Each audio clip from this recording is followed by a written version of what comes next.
সূর্যের গরম সহ্য করা যায় না, তামার জমিনে গরমে দাঁড়ানো যায় না। মুসা নবী কাঁদবেন, আল্লাহ আমারে বাঁচাও। ইব্রাহিম নবী কাঁদবেন আর বলবেন, আল্লাহ আমারে বাঁচাও। ঈসা আলাইহিস সালাম কাঁদবেন আর বলবেন, আল্লাহ আমারে বাঁচাও। আম্মা জান আয়েশা বলে, নবী তখন আপনি কি করবেন? আপনি তো দোজাহানের নবী। মায়ার নবী বলেন, আয়েশা আমি তখন মাকামে মাহমুদে আমার মালিকের দরবারে সেজদায় পড়িয়া যাব। সেজদায় পড়িয়া বলবো, আল্লাহ আমার উম্মতের বাঁচাও, আমার উম্মত গুলো বাঁচাও। আমার একটা উম্মত যেন জাহান্নামে ঢুকিয়া না যায়। আমার একটা উম্মত জাহান্নামে গেলে আমি মুহাম্মদ জান্নাতে যাব না। ও নবী তখন কান্নার পরে কি হবে? নবী বলেন, আমার আল্লাহ তখন আমাকে আদেশ দিবে, নবী আর কাঁদবেন না, মাথা উঠাইয়া দেন, আপনার উম্মতের আমি জাহান্নামে দিব না, আপনি বাঁচিয়া বাঁচিয়া জান্নাতের দিকে নিয়ে যান। আম্মা জান আয়েশা বলে, নবী কোটি কোটি কোটি মানুষের মধ্যে আপনার উম্মত গুলো কেমনে বাছাই করবেন? আমার মায়ার নবী বলে, আয়েশা আমার উম্মত যারা ওযু বানাইয়া 5 বেলার নামাজ আদায় করেছে, ওদের ওযুর অঙ্গগুলো কিয়ামতের ময়দানে নূরের আলোতে ঝলমল করতে থাকবে।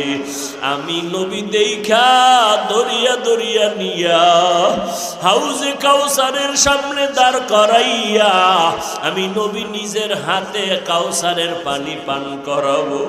ও আল্লাহর বান্দারা, ওই দিন যদি আল্লাহর নবী বলেন আমার উম্মতের আমি লাইনে দাঁড় করায় যখন কাউসারের পানি দিব, দিতে দিতে দেখবো হঠাৎ করে একটা পর্দা পড়ে গেছে মাঝখানে। আমি বলবো, ফেরেশতারা পর্দা দিলা কেন? আমার উম্মত তো এখনো লাইনে দাঁড়ানো। ফেরেশতারা বলবে, আল্লাহর নবী এই উম্মত আপনার উম্মত না। বলে কেন? বলে আপনি দুনিয়ার থেকে বিদায়ের পরে আর নামাজ পড়ে নাই, আপনার সুন্নতের জবাই করেছে। নবী বলবে, তাই যদি হয় এরগো আমার দরকার না, তোরা ভেগে যা, আমি তোদের নবী না, তোরা আমার উম্মত না। ওরে যুবক, আল্লাহ যদি ওই নবী যদি ওই কথাটা তোমার আমার কপালের দিকে বলিয়া ফালায়, বলো বাবা ওই দিন তোমার উপায় কি হবে, আমার উপায় কি হবে? অতএব আল্লাহর দরবারে এখনো সময় আছে, তওবা করে কান্না করো। মরিয়া গেলে যাবা, হায়াতের মালিক আল্লাহ, ইজ্জতের মালিক আল্লাহ, রিজিকের মালিক আল্লাহ।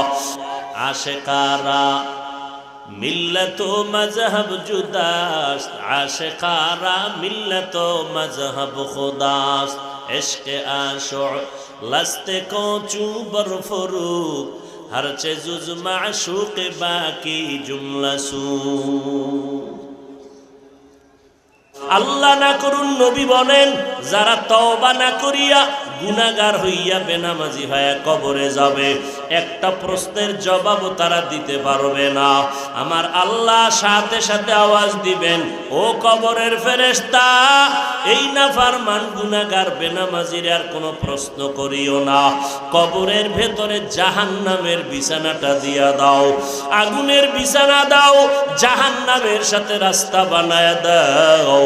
আল্লাহ বলবেন, এরে কবরের মাটি, এই নাফরমান আমার দেওয়া পানি, আমার দেওয়া সূর্যের আলো, চাঁদের আলো, বাতাস, জমিনের ফসল, গাছের ফল খাইলো, নদীর মাছ খাইলো, এত বড় নিমক হারাম, একবারও আলহামদুলিল্লাহ বলে শুকর আদায় করে নাই।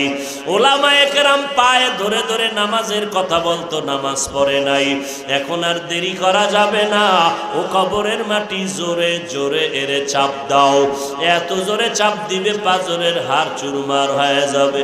আম্মা জান আয়েশা বলতেছেন আমি একদিন দেখি মায়ার নবী আমার রুমের মধ্যে বসে বসে গুনগুন গুনগুন করে কান্না করে। আম্মা জান আয়েশা বলে নবী কেন কাঁদেন? মায়ার নবী বলেন ও আয়েশা, হাসরের ময়দানের ভয়ঙ্কর শাস্তির কথা মনে পড়ার কারণে কান্না করি। এমন ভয়ঙ্কর হবে হাসরের মাঠ। আম্মা জান আয়েশা বলেন কেমন ভয়ঙ্কর? নবী বলেন এই জমিনটাই হবে কিয়ামতের মাঠ। আল্লাহর আদালত হবে সিরিয়ার জমিনে। আল্লাহ পাক সব মানুষকে উলঙ্গ দাঁড় করাবে, নারী আর পুরুষেরা সব উলঙ্গ হাসরের ময়দানে দাঁড়াবে। আমার আল্লাহ বলবে সূর্য তুই নিচে নেমে আয়, তোর যত গরম জমিনে ছেড়ে দে। সূর্যের গরমে মাটির জমিনটা তামা হয়ে যাবে। ওদিকে জাহান্নামের আওয়াজ, জাহান্নাম চিল্লাইতে থাকবে ও আল্লাহ বেনামাজি গুনাহগার গুলো আমার পেটে দাও, সহ্য করা যায় না। আল্লাহ বলবে জাহান্নাম একটু অপেক্ষা কর। ওদিকে আমার আল্লাহ রাগান্বিত আওয়াজ দিবেন। মায়ার নবী বলেন আয়েশা এমন কঠিন হালাত হবে যে সমস্ত হাসরবাসীরা কান্না শুরু করবে। এমন কি যে সমস্ত নবীদের কোনো গুনাহ নাই, নবীরাও পর্যন্ত কান্না শুরু করবেন।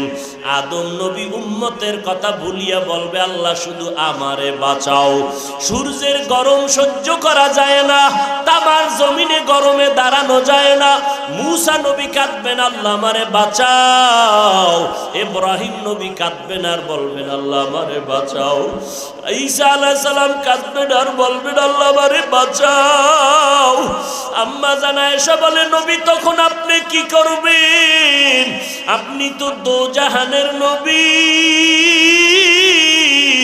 মায়ার নবী বলেন ও আয়েশা আমি তখন মাকামে মাহমুদে আমার মালিকের দরবারে সেজদায় পড়িয়া যাব। সেজদায় পড়িয়া বলবো আল্লাহ আমার উম্মতের বাঁচাও, আমার উম্মত গুলো বাঁচাও। আমার একটা উম্মত যেন জাহান্নামে ঢুকিয়া না যায়। আমার একটা উম্মত জাহান্নামে গেলে আমি মুহাম্মদ জান্নাতে যাব না। ও নবী তখন কান্নার পরে কি হবে? নবী বলেন আমার আল্লাহ তখন আমাকে আদেশ দিবে নবী আর কাঁদবেন না, মাথা উঠাইয়া দেন, আপনার উম্মতের আমি জাহান্নামে দিব না, আপনি বাঁচিয়া বাঁচিয়া জান্নাতের দিকে নিয়ে যান।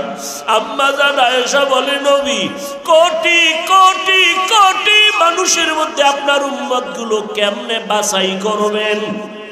আমার মায়ার নবী বলে আয়েশা আমার উম্মত যারা ওযু বানাইয়া 5 বেলার নামাজ আদায় করেছে ওদের ওযুর অঙ্গগুলো কিয়ামতের ময়দানে নূরের আলোতে ঝলমল করতে থাকবে। আমি নবী দেখা দরিয়া দরিয়া নিয়া হাউজে কাউসারের সামনে দাঁড় করাইয়া আমি নবী নিজের হাতে কাউসারের পানি পান করাবো। ও আল্লাহর বান্দারা ওই দিন যদি আল্লাহর নবী বলেন আমার উম্মতের আমি লাইনে দাঁড় করায় যখন কাউসারের পানি দিব, দিতে দিতে দেখবো হঠাৎ করে একটা পর্দা পড়ে গেছে মাঝখানে। আমি বলবো ফেরেশতারা পর্দা দিলা কেন? আমার উম্মত তো এখনো লাইনে দাঁড়ানো। ফেরেশতারা বলবে আল্লাহর নবী এই উম্মত আপনার উম্মত না। বলে কেন? বলে আপনি দুনিয়ার থেকে বিদায়ের পরে আর নামাজ পড়ে নাই, আপনার সুন্নতের জবাই করেছে। নবী বলবে তাই যদি হয় এরগো আমার দরকার না, তোরা ভেগে যা, আমি তোদের নবী না, তোরা আমার উম্মত না। ওরে যুবক, আল্লাহ যদি ওই নবী যদি ওই কথাটা তোমার আমার কপালের দিকে বলিয়া ফালায়, বলো বাবা ওই দিন তোমার উপায় কি হবে, আমার উপায় কি হবে? অতএব আল্লাহর দরবারে এখনো সময় আছে, তওবা করে কান্না করো। মরিয়া গেলে যাবা, হায়াতের মালিক আল্লাহ, ইজ্জতের মালিক আল্লাহ, রিজিকের মালিক আল্লাহ। আর কখনো নামাজ ছাড়বা না, বেপরদায় চলবা না, মা বাবারে কষ্ট দিবা না, নবীর তরিকার বাইরে চলবা না। মরিয়া গেল আর নামাজ বাদ দিবা না রে বাবা। স্কুলে পড়ো, কলেজে পড়ো, চাকরি করো, ব্যবসা করো, মা বাবার দোয়া নিয়ে চলো। ওই মা বাবার দোয়ার কারণে আজ আমি চেয়ারে বসছি, ওই মা বাবার চোখের পানি আর দোয়ার কারণে তুমি সম্মানের চেয়ার পাইছো, ওই মা বাবার চোখের পানি আর দোয়ার কারণে পরীক্ষায় ভালো নাম্বার পেয়েছো। ওই মা বাবারে কাঁদাইও না রে যুবক।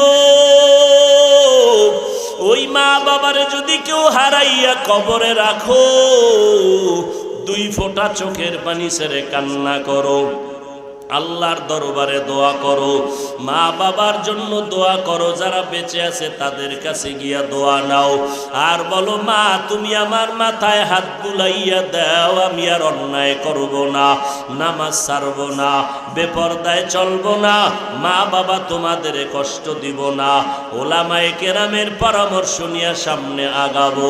তওবা করার যদি নিয়ত হয়, খাঁটি তওবার নিয়তে 2 হাত আল্লাহকে দেখায় দাও। আয় আল্লাহ আমাদের হাতগুলো কবুল করে নেন, তওবা কবুল করে নেন, তওবার উপরে মজবুত হইয়া চলার মতো তৌফিক দান করেন। সবাই বলুন আল্লাহুম্মা আমিন। আল্লাহর কাছে অন্তর দিয়া দোয়া করি, আল্লাহ এ মাহফিল কবুল করেন, বলেন আমিন। আলহামদুলিল্লাহি রাব্বিল আলামিন, ওয়াসসালাতু ওয়াসসালামু